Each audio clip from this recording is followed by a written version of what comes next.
Alright everyone, we're back with part 2 and back with Darren Potter, and we're joined by Dan Kelly and Racetrack Ralphie. Welcome boys. Boys, very nice. Welcome back boys, good to see you. Happy New Year, Happy New Year. Yes. Happy Hanukkah, all that. Before we start, just a big shout out to Adam Blencow, Racing and Sports.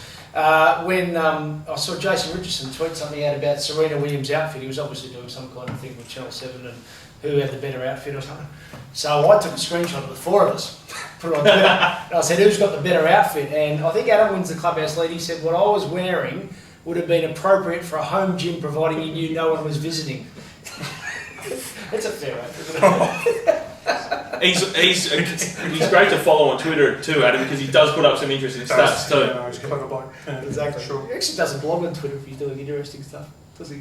He does. It's far too intelligent. Yeah, he doesn't belong with the rest of us cretins. Boys, there's a few bits and bobs been happening. Dan, you've just returned from your annual pilgrimage over to the Vineyards Cup Day over there at Penola. Oh yes, just bashed the shit out of some of Australia's best red wine for 2 days. Anyway, it'll take about a week to recover, but... I've seen Serious Dan and I've seen Funny Dan, and I reckon that would be a combination because you'd still have a bit of a bet, wouldn't you? But you would, the old Dan would come out, would it? Yeah, no doubt, especially by 11 o'clock at midnight, after 9:30, yeah. 650 people in a marquee, 9:30am start on sparkling red, you know. So you've got to pace yourself, otherwise you plough into the first favourite. So we did that anyway. Tony McAvoy thing was first beaten by some dingo that was none from 27 8-year-old. So I said, here we go, it happens every year. So we Calcutta's on at 11 o'clock or something, so we plough into it.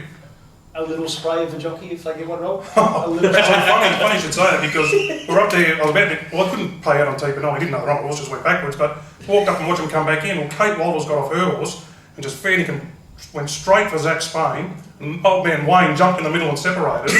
But this is what Penola racing's all about, you know. This is why we need to get out of town.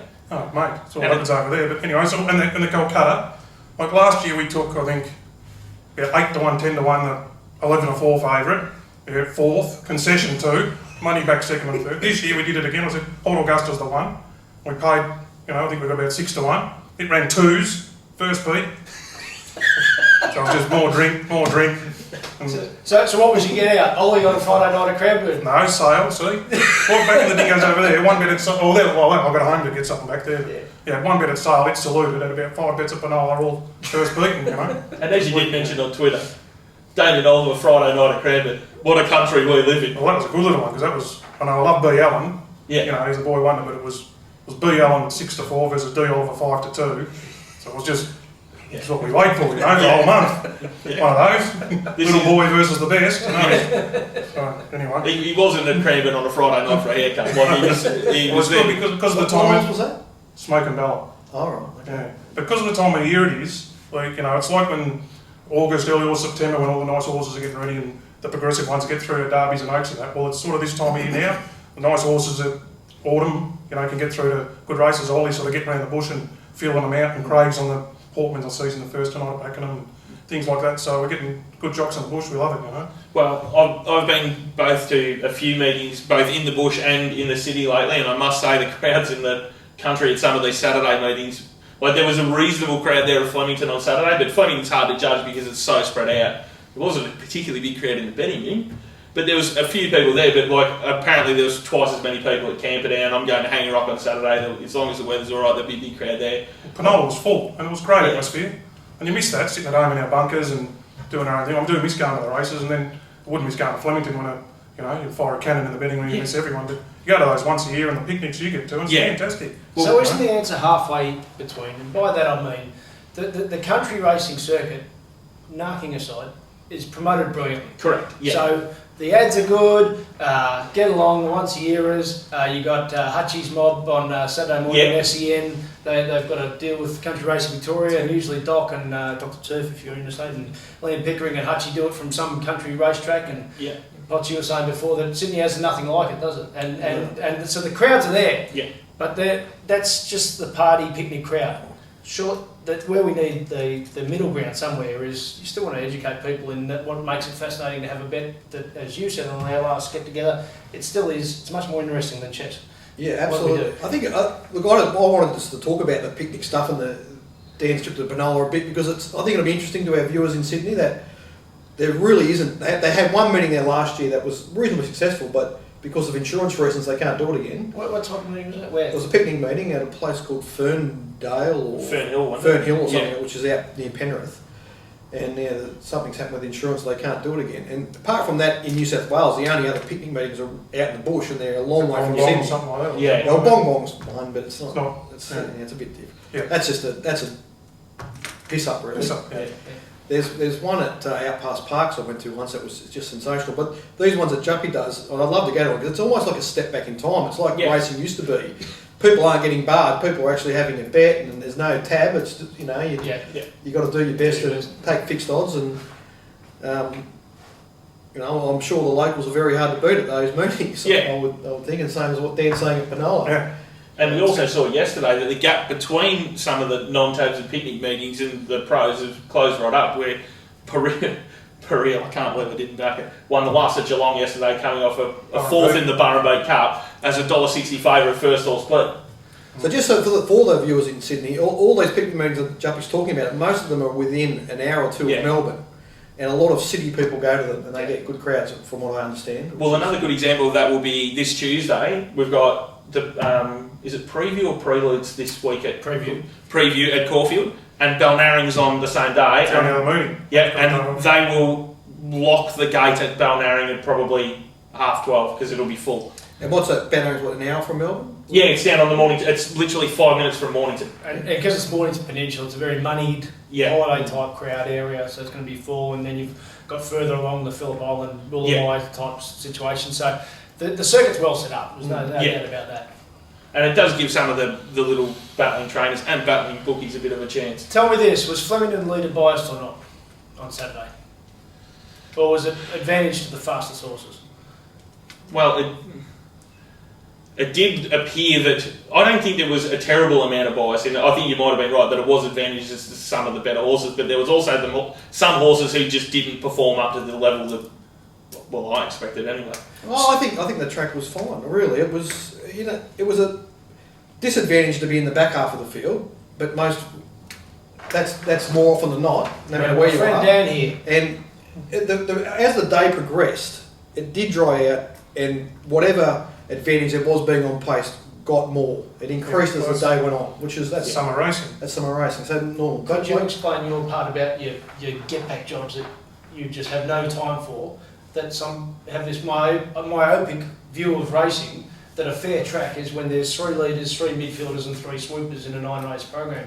It's illogical. If the best horses are all leading up the front and the ones out the back don't have the talent to put themselves on speed in the summer, bad luck, isn't it? That's right. Yeah, I've kept numbers on all sorts of tracks for a long time. They vary slightly, but basically, the on-pace positions win about half the races.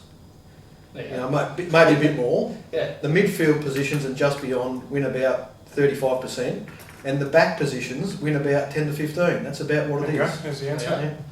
Because I tuned into the Kremlin before race night, and I like both the boys in Gator and Richard, but they were talking about the patterns of the day. And I reckon if there's one thing you learn, all of us, through doing it, and at the time the boys haven't got the figures in front of them, so I'm not being a smart aleck here, but then when the figures came through, you see, well, Tudor was a genius gouchy rider. Yes. Fast and just slowly deteriorating, and everything else was gas chasing it. Yep. And the total reverse of Ollie on second bullet. Yep. Slow and then building and then bad luck to everyone else. Well, that doesn't make the track leader biased. The best horses won those races. And luck's probably, you could say the same. There's bias paranoia. There really is. Yeah. And that's why I don't fall into it. And they were blowing up the Lux here at Geelong, and I was watching the races thinking, there's a minor advantage being on the rail here, but it's very minor. You know what I mean? Like it wasn't. You could come from other spots. Right? And the other thing with that was, with Geelong yesterday, Sam Hyland said it first thing in the morning, and he reiterated again at 10 o'clock. He said, that's where the rail was at the last meeting. They've saved 3 metre strip there, so there is going to be a 3 metre strip that'll be slightly better. But after 3 or 4 races, it'll probably even up anyway. Which to me, that's sort of looked like what happened. So the bias paranoia that you said, which is a very nice line, would you say that's similar to when you said about the best progression you made was when you dropped the paranoia about, was this bloke assisting his horses or whatever? Just Play it in front of you. One of the biggest adjustments I've made this year is that all that peripheral stuff that if you fry your brain over, not being able to get on, bias, cobalt, and all these outside issues, it detracts from your, our job is, or what we do, to put food on the table, is to back winners and work our butts off doing that. And like I said, the bias, there might be, and then when you do your post-race and you do, I reckon in the bush of, 30 or 40 meetings a month, there'd be one or two with unexpected bias, where the rail, you'd think the rail will be right, and there'd be $1.80 chance down on the fence and it's going nowhere, so hello, it's a problem here. Yeah. And they're coming down the middle later in the day. Put it this way, Ralph, even having the same conversation about that track on Saturday as the one on Derby Day would be complete nonsense. That was significant bias where you could not win if you weren't on the fence. Yes.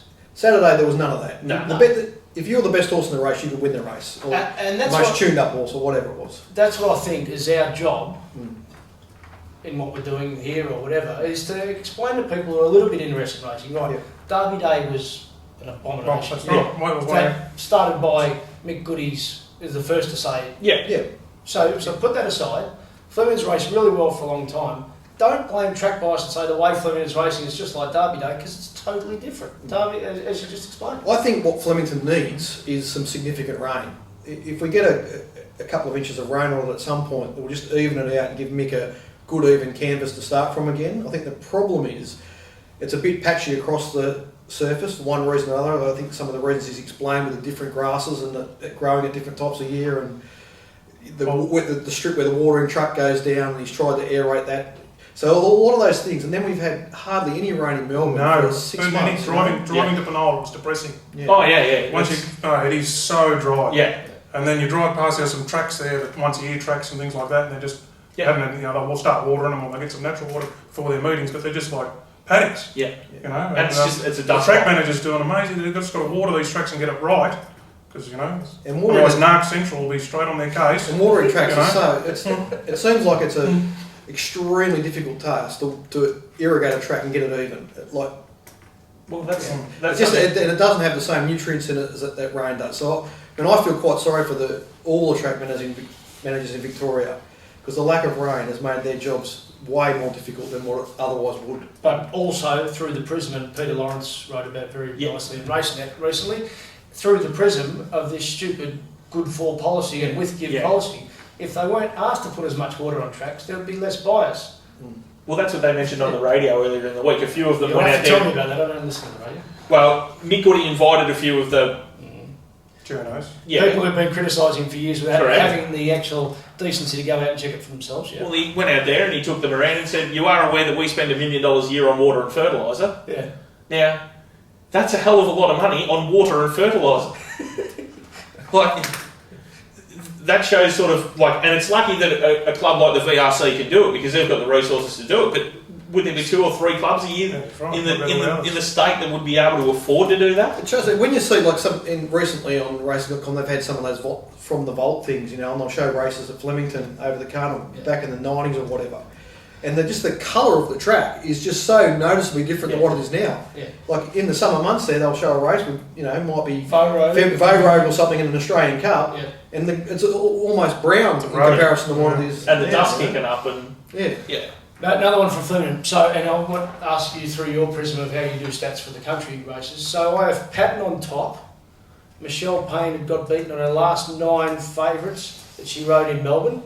I had a small play on the third horse, but never mind that. The point was, did I do the right thing or the wrong thing? Because we talk about long-term finishing in front, not backing Patton because it was favourite and Michelle's recent record of favourites before I say why she rode it so well. Yeah, well that's it. For me, Ralph, so I think everyone's going to have a different answer to that. Yeah. Okay, so for me, I would factor in her riding it in pricing that horse.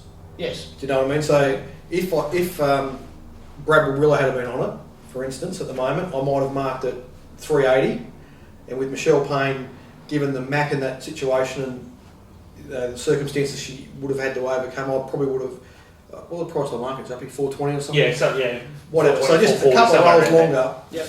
Because to me, it's still all about the horse. Yes. The horse is more important than the rider, and in that case, particularly. Yeah. Because that particular horse was so untapped. So I think on a normal horse, for sure penalise the jock, or the stats for sure. The horses had 20 starts or 30 starts. You got a very good hand on it. That horse was so untapped and so strong. That's what's got it over the line. Yeah. It had nothing to do with the ride. You just sat 4 wide and did a thing on it. Well, But the strength She just didn't stop it from winning. didn't stop. No, it didn't stop because the horse has just got so much. Well, I potential. went hunting for a guineas market before that race to try, because I thought there's a reason that, like, they've been in complete hibernation, that stable, and they finally wheeled one out, and you knew they were wheeling it out for a reason, and they put Michelle up, and I'm probably in pots that, you probably penalise it 2 or 3 rolls of the board.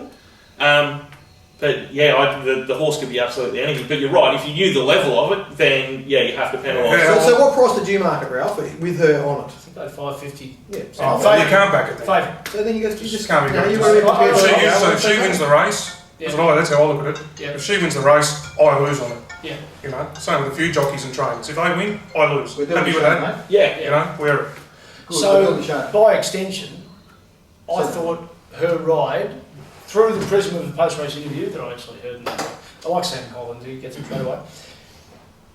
They went, and this is through the figures as well later, very fast, she's drawn wide. And she said, well, I knew if I went back I couldn't win, so I was happy to cover a bit of ground and sit midfield. Well, that's gone with the race. Yeah. Yeah. Which is more So, often than the 10 case at Flemington, absolutely. But it's That's how good. often do, what do you call them, the NARC police?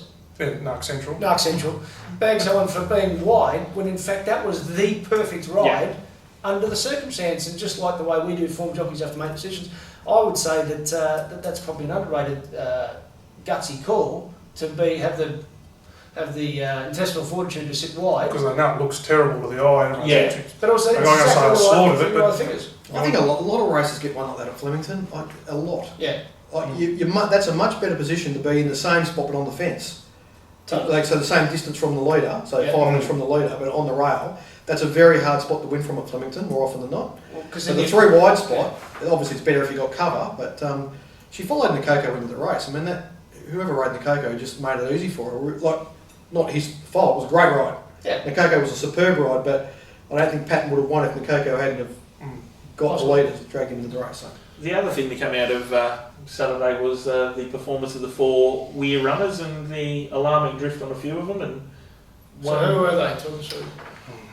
they were Like a Day. So Like a Day was race morning. Like a Day and Star Steeler were dominant favourites. They both used significantly, not so much in the amount they used, but there was no volume for them at all. Yeah. Chamarel was backed into equal second favourite Sorry, race who's morning. Chamarel was first up. They First also up. bought from Darley. Oh yeah, Oh, yes, from yes, Godolphin. One thing that pulled. In the pattern race, Yeah, it had been backed in the equal second Yeah. favourite race morning, Yeah. and then eased from $5.50 to $9 in betting. And the And last one was Sabre A Triunfo, who Yeah. was a fringe chance in the morning and eased from say about 10 to 1 to near enough to 29. So what's your take before I give you on that? Well, I mean, as a punter, Ralph, you just don't know, right? You don't know what's behind it, okay? But he had 4 runners that were, 3 of them hard in the market, 1 of them on the fringe. They've all been beaten between 9 and 11 lengths, and there's not a coin for them. I don't know what the explanation is, but I would like to think the stewards would look into it and try and see if there's anything behind it and if they can track any of it back. I actually sent an email to the stewards, and to their credit, they called me back. Robert Cram called me back, and he was very interested. We had a good chat. There wasn't a lot light he could shed, but I got the distinct feeling that they're very interested in these type of things, and I would think that they're trying to look into it. So, again, further on what Dan said at the last Melbourne Punters Show, and how the powers that be within Racing Victoria are handling these things, I think all credit to them. I think they're trying their best, and I don't think a blind eye's just been turned to it. The disappointing part for me is that no one in the media that I've noticed seemed to even care that Darren Wera had the premier trainer in the state. That's the Melbourne Cup winning trainer that's just won 2 races at the Gold Coast, had 4 runners on the main meeting in Melbourne on a Saturday, and they all get beaten between 9 and 11 lengths, and no one even asked the question. Well, if we go back to something that Dan said in the previous, something else he said about not looking for conspiracy theories sometimes. Yeah. What you just said really surprised me. Now I live and breathe the form as you do, but I thought which ones? Because I didn't find them disappointing on the day, and which is I've got excuses for all of them as well. no, that's what I'm saying. So I find, and that's what we talk about. Why it's so fascinating to us because we look at things from so many different angles. But one thing I really pride myself on Carnival, was telling people why a market might be moving a certain way. And now we watch the Kremlin say, "Oh, it's 550 in the fives," on the off chance that nowadays, unlike when TVN started, 99% of punters have that information in front of them. So it's actually no insight, it's just stating a fact. Yeah. It's a fact. But why is a market moving a certain way? Well, I would say going the way that robots like things. Like a Day was trying the distance for the first time, and it won 2 fairly slow races, low ranking races, leading into it. The 11th run in. 11th run in, eventually I know it was off. Well, that's what, I don't know if I didn't, you were in the chat room or anything, but afterwards I asked a guy and he said, mate, he did lightened It's right not- off. Oh, He said right. you couldn't have backed it with stolen money it's looking not- at it in the yard. It's Okay, not so- that. It's not. It's that they all got beat 10 lengths is the issue. So I want everyone to absorb that they all got beat 10 lengths. They didn't get beat 3 lengths. Yeah. They weren't just tested and dropped out in the last 200 metres, which would have been fine with Like a Day, right? If he'd have got to the 200 and then hit the brick wall because of the stone trip, he didn't get to the turn. No, but Okay, if and the that number was- of I could make a good list, right, of horses that have been first up for Darren Weir Yeah. from another trainer. Yeah. Okay, horses like Tonopah, Yeah. like Diamond Valoras, like Aliana, first up for Darren Weir from Snowden's, from Bart Cummings. Okay, Yeah. that have raced nothing like they ever have before, that have been heavily backed and run extremely well and won. Now, the writing was on the wall that Shamrock was going to do the same thing, but then it disappeared from the market on race day and got beaten. Okay, fair enough in run stuff. I understand it, race keen, all Yeah, of but, that. but it started 10.50 was what its price. If you will look But there, I'm saying 10.50. Every tote was 10.50. Yeah. Betfair was exactly 10.50. Well, that's not conspiracy. That's the Yes, robots yeah. marking it 10.50. Exactly. That's That's so. the price. What happened when Aliana was first up from Bart Cummings, got caught wide the whole way, race keen, still won, and it was $16 into $9. You know what I mean? I am saying that the volume disappeared from those No, but horses hang on, for some hang on. reason. But to pull back exactly what you're saying. In the right market, in the true market. Marry up the two things that you're both saying, actually. So if it's collective market intelligence, right on jump line. That's what we're saying. The Dominic Byrne thing is, it's collective market Yeah. intelligence. Every single dollar's been invested, and that's collective market intelligence. So in the morning, there's the paranoia of the, here's another one of the, we're about to explode. So the market's naturally tight, and then someone has $100 on it, and they make it a bit tighter. But then when it started, there's actually no money for it. So all it did was run to... That's right. There's two markets. There's a market for three markets. That's okay. Yeah, Okay, that's if it fine. had a run to its form, because it only had about 40 days between runs. If it had a run to its form, it would have got beaten about 4 lengths. It got beat 10 lengths. Exactly. So Okay. it hasn't... But if you're saying that it's Paul collective... Dringer. But isn't that good? Isn't that good that... No, I am saying there are 4 horses here that got beat 10 But lengths. 4 different circumstances. Yeah, I understand the different circumstances. So Oh, it's not. I don't know what the answer is. I am simply saying that you could make the case you're making for these horses. Yeah. Okay. I could make for other cases that from that stable. Okay. Where all the same sort of things happen, but they didn't get beat 10 lengths, all of them. But isn't this just That's why the we just said difference. about... I'm saying that these horses completely disappeared from Okay, the but race. they were 4 Star different Stealer trainers. did not get to the course proper. Yeah, and it's NFG. That horse. What was in his last start to tell you? I mean, That's my bloke said interesting one. poor last start risk marked at 12 to 1. Because the one thing with Star Stealer... It's the, One thing with Star Stealer, the Mooney Valley, I best bet it, got it wrong, the Mooney Valley. Every possible was just down on the inside having a suck run, and I did hear Dean Lesser on the Sunday say, well, that's it. It should never be on a tight track again. Maybe it just ran like shit. Yeah. And so by extension, it's never run beyond 1100, I reckon. I'll give you that is a reason why they disappeared from the market. it ran at Yeah. 1200. The distance is big, Well, especially. Star Steel didn't disappear from the market, massive just all the yeah. volume disappeared, right? For Star Steel. the volume And is Star, not. what- But there is no excuse for Star Stealer being beaten at the 600. Well, there's no excuse for that. That is a complete anomaly in that horse's form card. Okay, so it's got the runs behind Husson Eagle and Rough Justice down the straight at Flemington. Yeah, Okay, that are 3 lengths above benchmark How many in starts Vince's has it had? language. It's only had 5, right? Yeah, over So, fair enough. 2 years. But So it's got That's issues. right. At a 2-star It's spell, screams it's got 2-star issues. spell, 2 long spell. It must be a So- cripple. Yeah. That's probably what's happened. It's felt its legs or something. So what I'm saying is, if So in isolation, yeah. these things can happen. But you guys are saying, well, it's just a massive coincidence that all four of them I reckon it is. Yeah, it is. I- That's why it's an issue, because all four of them, well, just two of them, and two would run fifth and sixth, it probably wouldn't be an issue. Well, if going forward, I think it's just a coincidence. You're gonna sack me off that. Well, I think the problem with your theory, Dan, okay, That was supposed to be, you're taking off my game. so the problem with your theory is, all right, you're then going to have to go back to Ballarat Cup Day and explain to me what happened on Ballarat Cup Day, where he had 14 runners, he was the high-profile trainer.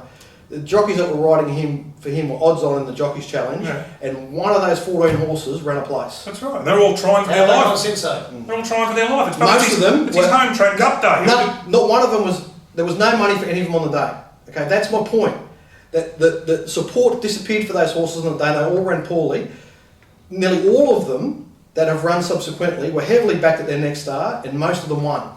So the takeaway then, conspiracy theories aside. I haven't got a conspiracy No, I'm theory, by saying, the way. yeah, I I'm haven't got saying one. I'm just saying, to me, these things should be looked into. What I'm saying is that the takeaway then is for a stable like Darren Weir, that clearly the stable have a bet whether Darren does or not, it's irrelevant, and the information gets out, which, you know, let's face it, it's part of the annoyance of when they get the trial at Terang or Sonoma or whatever and no vision. But, so if the information's getting out, don't bet early on Darren Weir runners. You're better off getting $3 and missing $4 than taking $4 if it gets out to 6 because it's on first up horses. So speaking of missing a price, I was standing there in the ring as the second wave at $19 came through for Pulpit. Didn't have enough brains at that stage to take any of the $19, and then watched them then take 14 and 13 as well. 31 into. So what did you do after race when you think? Well, I didn't. We missed. No, it's fair as your assessment and say, well, why did I get that one wrong? Me, I didn't even want it having a bet in the race. Did we have a bet in the race spots? I can't remember. We're back being perfection. I was on it too. Yeah. But what I'm saying with Bullpit, what made you say, well, the money came for it for this reason? That horse has got a significant history, Ralph. Yeah. He's a 30 metre horse. And he's got a pretty solid mark, and the market most of the time prices things off their best. That's it. And with the have two kids swinging off it in 1200 and that and whatever the two starts to go. So there all was D. Oliver and C. Williams, whoever was on it. So Danny O'Brien there. So the market said, okay, you're going to run to your best today. You're a 12-1 chance. Well, please. Conspiracy theories aside. So Dan, that horse has run a 3-length better mark on Saturday than it ever has in a Saturday race in Melbourne previously. But what's the Saturday move? What's that? They're just harder races. They're harder to win. Like they're much harder to win than a Friday night race at Moonee Valley or a race in Adelaide. That's Okay. it's It's only other times it's performed at that level it performed that Saturday were in Sydney. Yep. But it's also, maybe that was its first chance to run by itself down the straight with a world-class jockey pacing it properly. Because it did come off the two kids cooking each That other. horse has got a history of really It's a good 1,000 metre. running at a different level. It's got a good. It's got two levels. It's got a number of 1,000-metre runs at that level, Yeah. and then it's got one in Adelaide, 2 in Sydney. Yeah. One was at 1,100, and the run on Saturday that are at that level, that are 3 lengths better. Yep. Okay, and all I'm saying, the difference between those and those is usually significant support. That's a fact. Yeah, I was on a couple of them. I think he's a very I'm consistent not horse. saying you can't back it. I'm just saying that when that horse is not supported, it runs to that level. When it is supported, it runs to that level, and it's had 25 runs or something, and it's got, as I said, 4 or 5 at that high level. All of the others are interstate. It hasn't been able to do it in Melbourne previously. And we also found a new and novel way to do your money in that race too. And I'm assuming no one here bets on jockey challenges. There's a reason for that. There's a reason for that. D. Oliver was leading on 9 points going into the last race, where he was stood down by the stewards and put on the jockey in second place, C. Williams, onto Bullpit, meaning that C. Williams won the jockey challenge by half a point. There's one of those once a week, as my great mate Paddy Davies will tell you. He loves the jockey challenge. And, Does he? he used to have a go. But, one of the something like that happened once a week, and it's tea to hair and stuff. And it's like jump off the West Coast. So surely they need to do you've got the something. money counted. You've got the money counted, and how are you going to spend it? And all of a sudden there's some jockey falls off, and and the thing was, he'd ridden 54 during the day, which is obviously very light for Ollie. So he hadn't had much, so he was feeling a bit dehydrated on a warm day, so they stood him down. He still managed to get up and ride. Did he ride 2 or 3 at Geelong the following day? But it was at a much higher, I think he rode 56.5 at Geelong. But, like, I love finding ways to get beat, but then you're feeling sick in the stomach if you're on him. You want to find a way to get beat, bet on the jockey job. Yeah. So anyway, I mean, that's a good chat about Flemington. Yeah. I think there's some things that need to be looked into. I think the stewards are looking into them. Dan thinks that they're all explainable just by normal things. That's okay. That's what punting's all about. So I think that's really good. This is what drives the marketplace. It's the difference in opinions and how we do things. Speaking of marketplaces, boys, have we got any idea who's going to win the Blue Diamond? Have we seen anything close to a standout 2-year-old down here? If it's trained in Victoria, it hasn't raced in Victoria. Yeah, that's right. What's Mick Price's thing? What's its name? The one that won the Street Choice or something. What's that? The thing that won in Sydney in the English race, yeah. Glenn's going to ride it. Oh, is he? I can say Will he be back from his holiday by then that he got yesterday?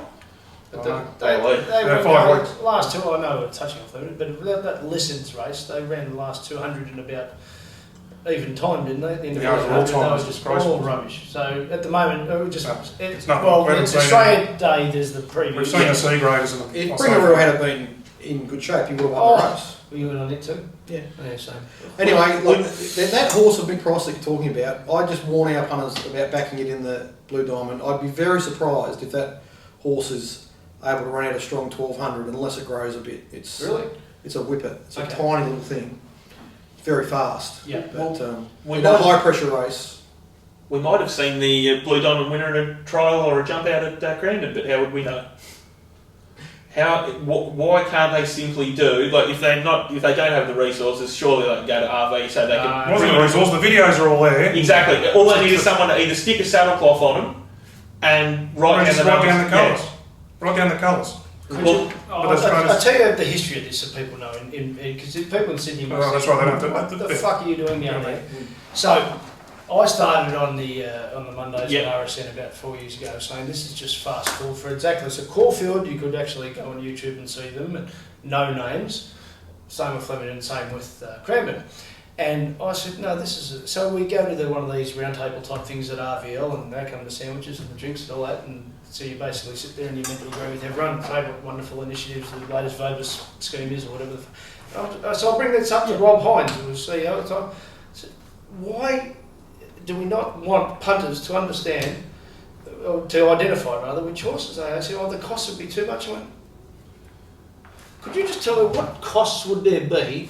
We've already got the video in position. Yeah. We already got the stable colour jockeys. What costs would there be? Maybe $20 an hour or something for someone in the office to say Knackers is number one. And what's this horse? I think he's talking about trials, though.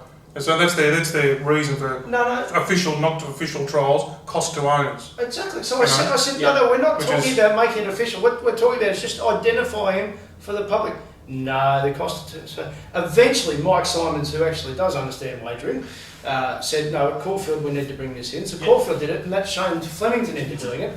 But Cranbourne at the moment, they're the koala bears of Australian racing. They're protected species. They can get away with doing whatever they like. I don't know who's protecting them in there, but someone obviously doesn't want to drive the reality that punters need this information. All that it would take is the starter to go, right, what's the name of the horse in gate 1, 2, 3, 4, They know 5, yeah, and then just go, right, here's I know. So what here's jumped out one and put it up. They're willfully withholding information to be smart asses. That's right. And don't worry, there's a couple of form blokes and meaty blokes trying to, that's ours over there, you know, no worry, keep it to yourself and all that. Fuck that. We're better than that, aren't we? But Potts also made the point last week. They put the videos up and there was 0 views on YouTube. So it's not as if the owners are watching them, because the owners have got no idea who they are. Stevie Thiddle. Remember Cracker Roadie when he made his debut at one of those English races? Road Tripping or Cracker Timmy. Oh, one of them, yeah. He declared it in 78 radio interviews leading into it. And you know what it was? It was 5 to 2 out to $6 and it pissed him. and for a stable that loves a bet. That's right, so he told everyone. Yeah. Bluffed the world. But he said, if you want to have a look at it, go to Cranbourne, jump out number 2 on the 6th of March, whatever. And everyone looked it up and then, this is good. And then because the information was known, the bookies actually held a position. I mean, that's what we've seen that, haven't we? Huh? You've seen that. If you were putting up a whole heap of unraced 2-year-olds, you put the percentages up, you keep them safe, And even if the owner does bet, you either turn it off or you cut them back to something reasonable unless they're a VIP. Fishing expedition. Yeah. Now, what would if a owner was a VIP, would he be a winning punter there, Justin? There's a reason why you're a VIP, Well, I Ralphie. mean, like that wasted sand there the other week that was won by the first star. Galaxy Radar. Galaxy Radar. Yeah. It's gone like a Learjet. But the thing is, like, It's gone you heard enormous. Chris Simons on the radio this morning say he really shocked us. We didn't think he was that good. So he obviously didn't do much in the jump out anyway. So Excuse me. Did he say that? he Chris said, Simons. he said, oh, we didn't think it was that good. Did he really say that? I think that's what he said. Yeah. That's what he thinks. Oh, okay. Prior to the race, I don't think they expected the horse to win. No, that's why it's got to be 20s or something, Yeah, it was isn't $17. No one's backed total, it. something. Absolutely, no one's backed it. Maybe Chris Simons didn't think it was very it? good. Sat third or fourth offence. But Well, look, coming to the mounting yard, and I'm not really I'm no expert at mounting yard stuff. I've learned a bit of stuff from Dallas and past information passed from Glenn. And as soon as that horse walked in the mounting yard, I thought, Jesus Christ, this is a very fit, nice racehorse who I'm not letting go around at 21 against me. No chance. Jupp, he asked me if I was not one bit surprised when it ran like it about did. that horse. Have you heard anything about that horse? I may have heard that the stable thought it was quite a good horse. Why didn't anyone back it? Well, They they don't don't back bet it. that, yeah. I don't know. Interesting. Anyway, let's finish it there and move on to part two, where we're going to have a good long discussion about Cobalt. Dan can't wait!